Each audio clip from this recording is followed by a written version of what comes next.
Hey guys, you're here with Luke from GuitarIQ.com. Usually when I shoot videos, I'm over in the studio. Today I'm going to do something a bit different, so welcome to my kitchen table. You're sitting down with me and we're going to have a look at a few little things that rocked up in the mail this morning. So a few weeks ago, I contacted One Control about getting one of their little new switcher units in the studio to try it with a pedal board that I'm putting together, which I must say I'm fairly excited about. But a quick shout out to Bobby, who's an absolute gentleman. He, bless his cotton socks, put a whole bunch of other stuff in the mail. So I'm really excited to delve in and see what we have. First up, we have the little green M phaser. Okay, so no, this isn't a phaser. It is, as far as I understand it, a type of boost pedal. Let me just bring up the website here.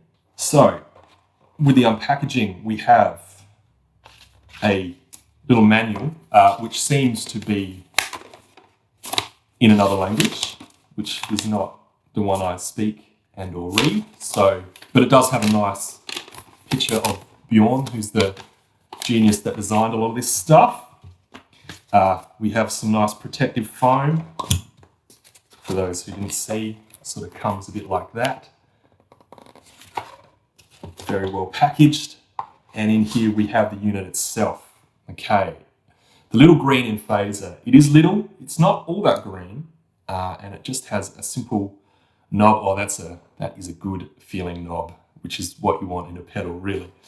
So what this does is it's a booster, and it kind of blends between, as far as I understand it, a more standard type boost with a treble boost. So you can kind of set it anywhere in between for the tonal character you're looking for. I'm really starting to get into boost pedals, not so much for a gain jump to push the amp, but more as a color thing, a tone conditioning tool, you might call it. So this is going to be really cool to check out. Okay, pedal number 2. Let's see what we have here. We have the Cranberry Overdrive. Now this little unit here, I believe, is based on one of their popular units called the Strawberry Overdrive. They've released 2 pedals either side of that, a version of that based on the same circuit which does the lower gain type thing, and a version which takes what the Strawberry Overdrive does and boosts up the gain a fair bit. 3 simple controls: volume, treble, and drive. So yeah, beautiful. I love the look of these things. It's this, I don't know if it comes out across on the camera, but it's this really nice metal enclosure. Everything feels completely solid and well built. So bonus marks. Okay, next up we have the Honeybee Od. Now I'm assuming OD stands for overdrive, which is probably a fair assumption. It could stand for obsessively distorted. Perhaps it stands for obviously dope. I've never used the word dope in my life, so yeah. Anyway, let's have a look at this. The packaging is similar to all the others, obviously, because it's the same company. Oh, this is a bit of a bigger pedal we have here. I must admit, I am going through a bit of a mini pedal fetish. But this is a bit of a bigger unit. Does it have a bigger tone? I'm not sure. Just quietly, this is a beautiful color. I'm all about the design of pedals. I like my things to kind of look as good as they sound. And this feels good. Anyway. So yeah, this is one of Bjorn's better known pedals. The website says they're proud to announce this is the latest version. It contains all the revisions and improvements from the previous models. It has a vintage mode and a modern mode. And is known for its warm overdrive crunch, which is easily adjustable with the twist of a knob, which is what we want. Okay, very cool. The Honeybee Od.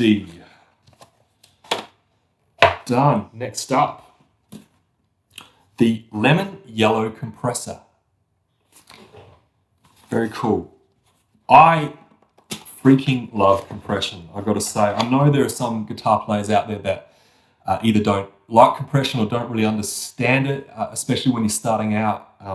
When you step on a compressor pedal, you might not quite understand what it's doing. For me, I don't really like compression as an effect. I know some genres like funk or the chicken picking thing might use it to get that ultra squishy sound, but for me, oh wow, this is like illuminating. But for me, a compressor should be set, the way I set it is as almost an always-on type thing. It's not so much about an effect or changing your tone, even though different compressors will impart different tonal characteristics to your sound. It's much more about getting more sustain, leveling out things, and getting just a better feeling tone. You know what I'm saying. So for those who aren't familiar with how compressors work, they basically tame the top part of your dynamic range. So the spiky parts they bring down, and that way when you bring the overall level up, all of those quieter parts get more audible. So even though a compressor limits the dynamic range of your playing, ironically, it can make your playing sound more dynamic because it's bringing all those quiet bits up. So very cool.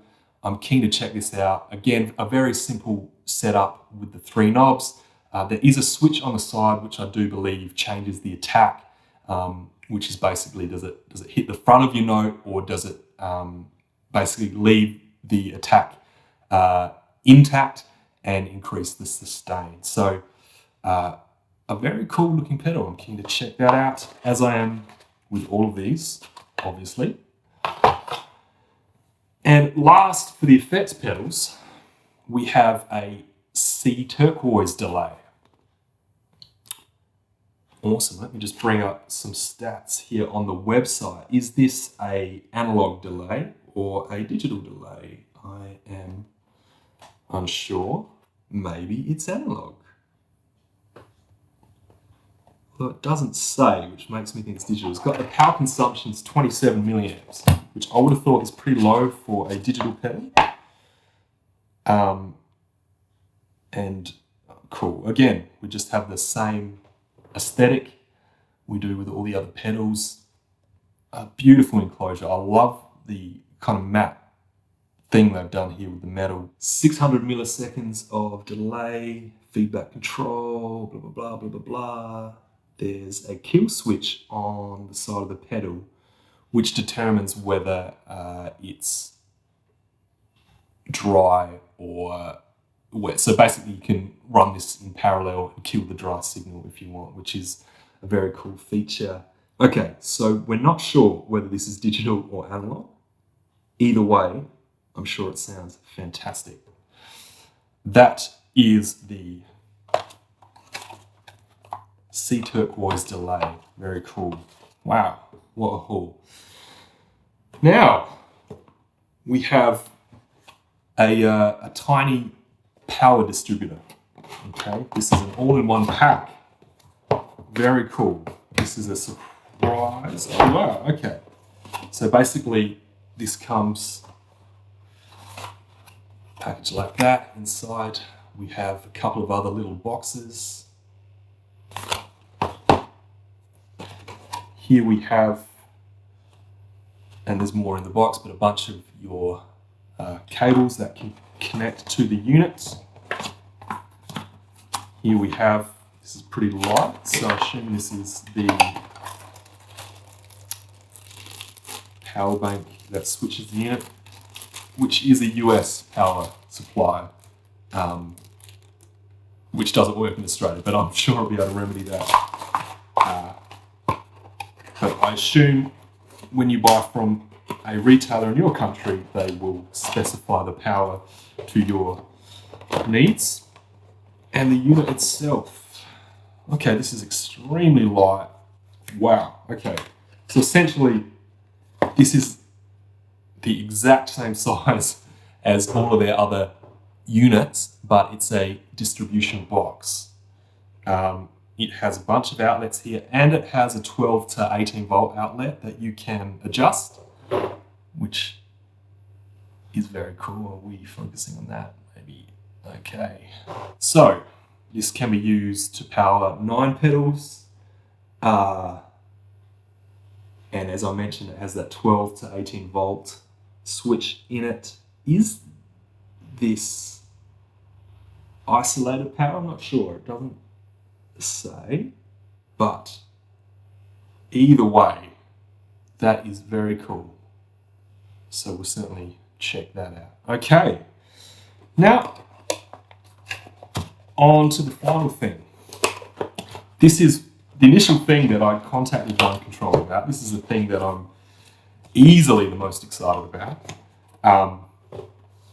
It doesn't make any noise, right? But it does something very cool. Now this is a little pedal switching unit. It's called a Gamma Day tail loop. It's just, I don't think it's focusing when I do that, but anyway, cool.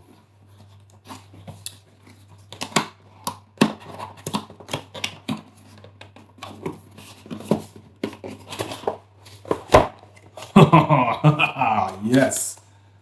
All right. Oh, it's a beautiful thing. Again, no English, but that's cool. Wow. All right. This is freaking awesome. Okay, let me just show you a little bit how it's packaged. Sorry, it's a bit awkward. Now, believe it or not, even though this is substantially bigger than all the pedals we've just looked at, for what this is tiny. This is a pedal switcher.